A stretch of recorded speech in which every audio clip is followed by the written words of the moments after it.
On the Decay of the Art of Lying by Mark Twain. Observe, I do not mean to suggest that the custom of lying has suffered any decay or interruption. No, for the lie as a virtue, a principle, is eternal. The lie as a recreation, a solace, a refuge in time of need, the fourth grace, the 10th muse, man's best and surest friend, is immortal and cannot perish from the earth while this club remains. My complaint simply concerns the decay of the art of lying. No high-minded man, no man of right feeling, can contemplate the lumbering and slovenly lying of the present day without grieving to see a noble art so prostituted. In this veteran presence, I naturally enter upon this theme with diffidence. It is like an old maid trying to teach nursery matters to the mothers in Israel.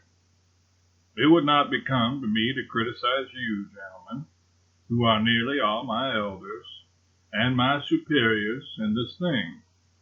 If I should here and there seem to do it, I trust it will in most cases be more in a spirit of admiration than fault-finding. Indeed, if this finest of the fine arts had everywhere received the attention, the encouragement, and conscientious practice and development which this club has devoted to it, I should not need to utter this lament or shed a single tear. I do not say this to flatter. I say it in a spirit of just and appreciative recognition. It had been my intention at this point to mention names and to give illustrative specimens, but indications observable about me admonish me to beware of the particulars and confine myself to generalities. No fact is more firmly established than that lying is a necessity of our circumstances. The deduction that it is then a virtue goes without saying. No virtue can reach its highest usefulness without careful and diligent cultivation. Therefore, it goes without saying that this one ought to be taught in the public schools, even in the newspapers. What chance has the ignorant, uncultivated liar against the educated expert? What chances have I against the lawyer? Judicious lying is what the world needs. I sometimes think it were even better and safer not to lie at all than to lie injudiciously. An awkward, unscientific lie is often as ineffectual as the truth. Now let us see what the philosophers say. Note that venerable proverb. Children and fools always speak the truth. The deduction is plain. Adults and wise persons never speak it. Parkman, the historian, says, the principle of truth may itself be carried into an absurdity. In another place in the same chapter, he says, the saying is old that truth should not be spoken at all times, and those whom a sick conscience worries into habitual violation of the maxim are imbeciles and nuisances.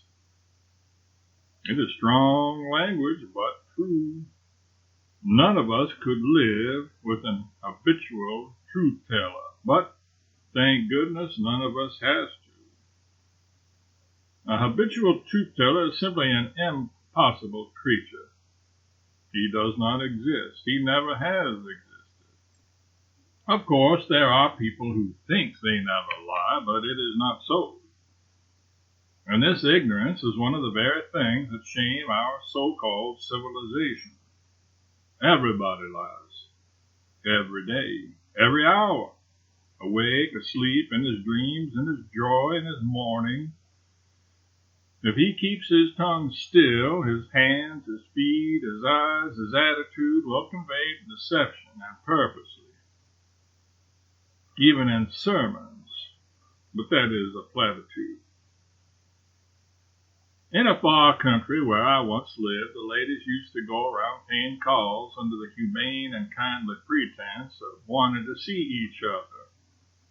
And when they returned home, they would cry out with a glad voice, saying, "We made 16 calls and found 14 of them out." Not meaning that they found out anything important against the 14, no. That was only a colloquial phrase to signify that they were not at home. And their manner of saying it expressed their lively satisfaction in that fact.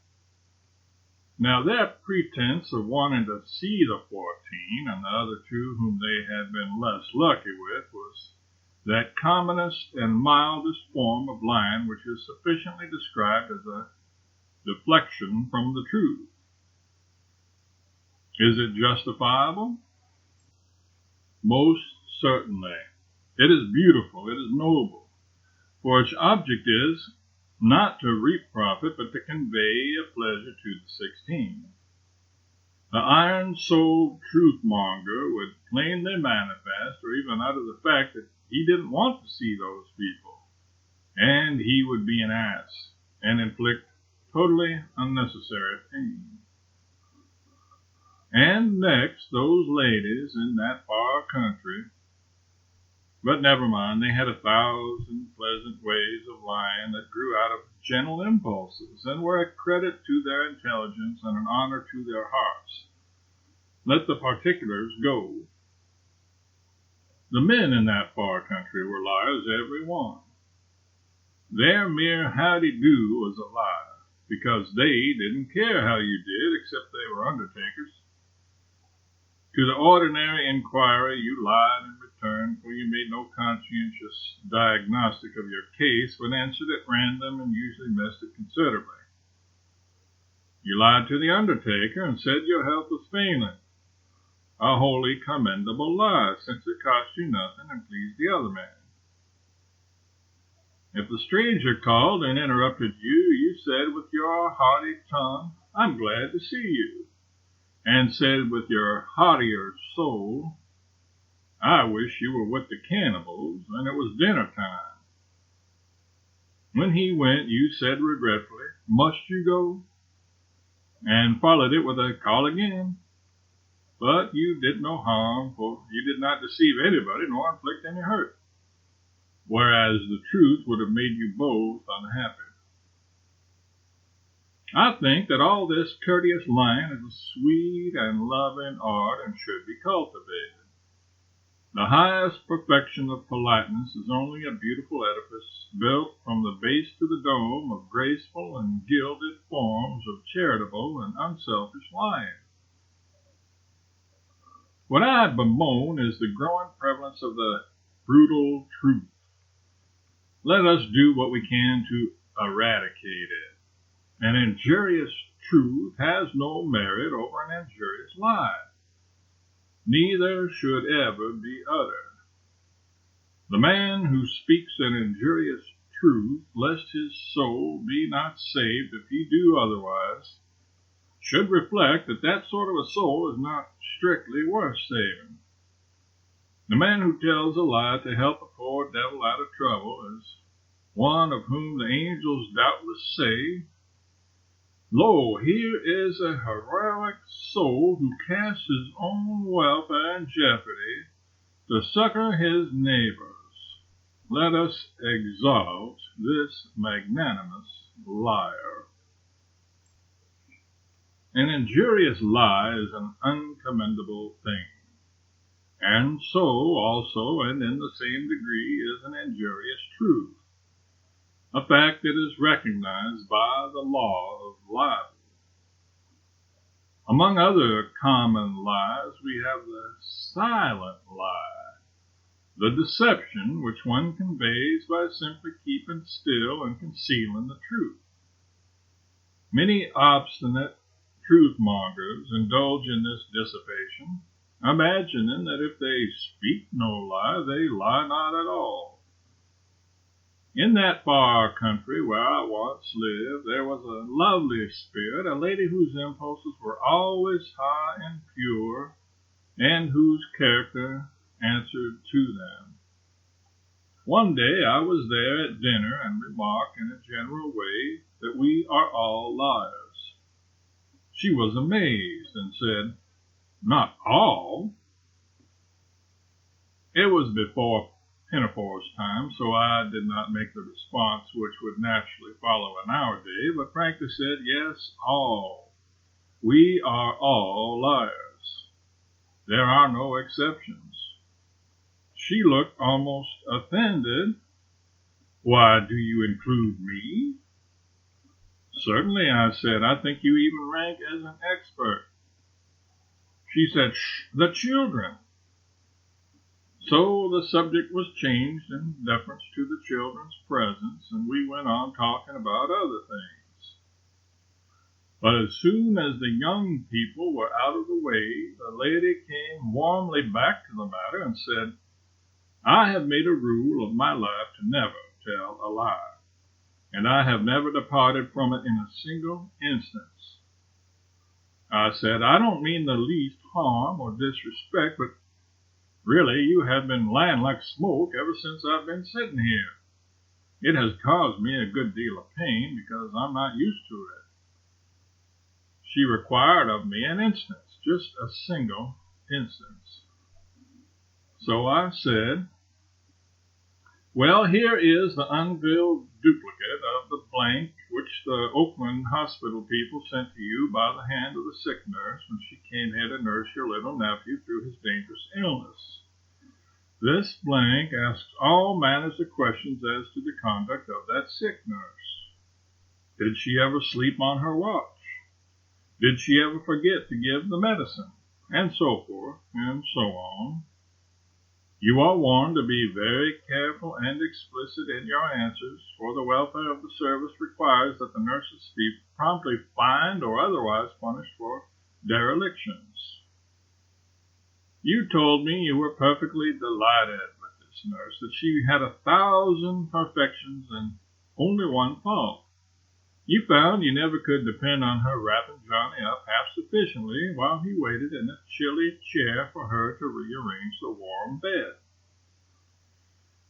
You filled up the duplicate of this paper and sent it back to the hospital by the hand of the nurse. How did you answer this question? Was the nurse at any time guilty of a negligence which was likely to result in the patient's taking cold? Come, everything is decided by a bet here in California. $10 to 10 cents you lied when you answered that question. She said, "I didn't. I left it blank." Just so, you have told a silent lie. You have left it to be inferred that you had no fault to find in that matter. She said, "Oh, was that a lie? And how could I mention her one single fault if she is so good? It would have been cruel."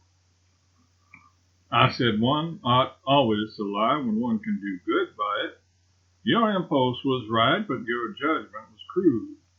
This comes of unintelligent practice. Now observe the results of this inexpert deflection of yours. You know Mr. Jones's Willie is lying very low with scarlet fever. Well, your recommendation was so enthusiastic that that girl is there nursing him, and the worn-out family have all been trustingly sound asleep for the last 14 hours, leaving their darling with full confidence in those fatal hands, because you, like young George Washington, have a reputation. However, if you are not going to have anything to do, I will come around tomorrow and we'll attend the funeral together, for of course you'll naturally feel a peculiar interest in Willie's case, as personal a one, in fact, as the undertaker." But that was not all lost. Before I was halfway through, she was in a carriage and making 30 miles an hour toward the Jones mansion to save what was left of Willie and tell all she knew about the deadly nurse. All of which was unnecessary, as Willie wasn't sick. I had been lying myself. But that same day, all the same, she sent a line to the hospital which filled up the neglected blank and stated the facts, too, in the squarest possible manner. Now you see, this lady's fault was not in line, but in line injudiciously. She should have told the truth there and made it up to the nurse with a fraudulent compliment further along in the paper. She could have said, in one respect, this sick nurse is perfection. When she is on the watch, she never snores.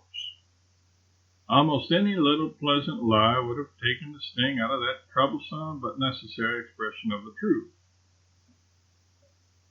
Lying is universal. We all do it. Therefore, the wise thing is for us diligently to train ourselves to lie thoughtfully, judiciously, to lie with a good object and not an evil one, to lie for others' advantage and not our own, to lie healingly, charitably, humanely, not cruelly, hurtfully, maliciously, to lie gracefully and graciously, not awkwardly and clumsily, to lie firmly, frankly, squarely, with head erect, not haltingly, tortuously, or pusillanimous mean, as being ashamed of our high calling. Then shall we be rid of the rank and pestilent truth that is right in the land. Then shall we be great and good and beautiful and worthy dwellers in a world where even benign nature habitually lies, except when she promises execrable weather. Then, but am I but a new and feeble student in this gracious art? I cannot instruct this club. Joking aside, I think there is much need of wise examination into what sort of lies are best and wholesomest to be indulged, seeing we must all lie, and we do all lie, and what sorts it may be best to avoid. And this is a thing which I feel I can confidently put into the hands of this experienced club, a right body who may be termed in this regard, and without undue flattery, Old Master.